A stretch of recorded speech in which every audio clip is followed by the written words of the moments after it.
Hello friends, మీరు thumbnail already చూసారు కదా!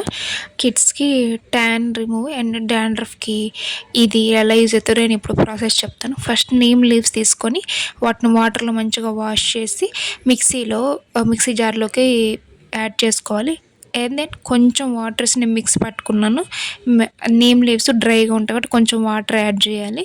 వాటర్ యాడ్ చేసి వాటిని స్కాల్ప్‌కి పార్టిషన్స్ తీసుకొని, చిక్కులు తీసుకొని పార్టిషన్స్ తీసుకొని యాడ్ చేసుకోవాలి. హెయిర్ మొత్తానికి యాడ్ చేసుకొని ఒక 30 మినిట్స్ ఆగిన తర్వాత మనం హెయిర్ వాష్ చేసుకోవాలి.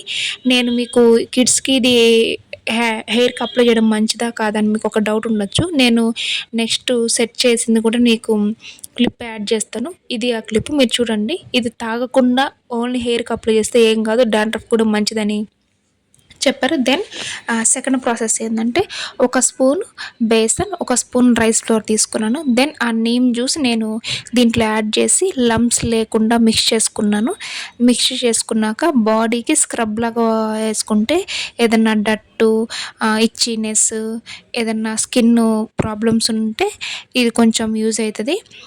ఇట్లా వీక్లీ వన్స్ మనము అప్లై చేస్తూ ఉంటే మంచిది స్కిన్‌కి. ఇది పెద్దవాళ్ళు కూడా అప్లై చేసుకోవచ్చు. ప్రాబ్లమ్ ఏం లేదు. ఇప్పుడు నేను చూపిస్తున్నాను గదా! ఇలా పూసేసుకొని కొంచెం డ్రై అయినాక వాటర్‌తో అలా వెట్ చేసుకొని రబ్ చేస్తూ ఉంటే మంచిగా ఉంటది. ట్యాన్ రిమూవ్ అయితది.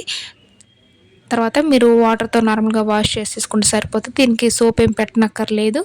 బేసను, రైస్ ఫ్లోర్ వల్ల ట్యాన్ రిమూవ్ అవుతది. చాలా మంచిగా ఉంటది. నచ్చితే ట్రై చేయండి. తప్పకుండా యూజ్ అయితది. ఇదైతే బాడీ ట్యాన్‌కి.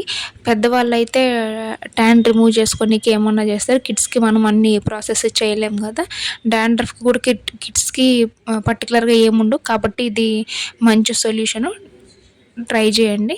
నచ్చితే తప్పకుండా కామెంట్ చేయండి. Thanks for watching my channel.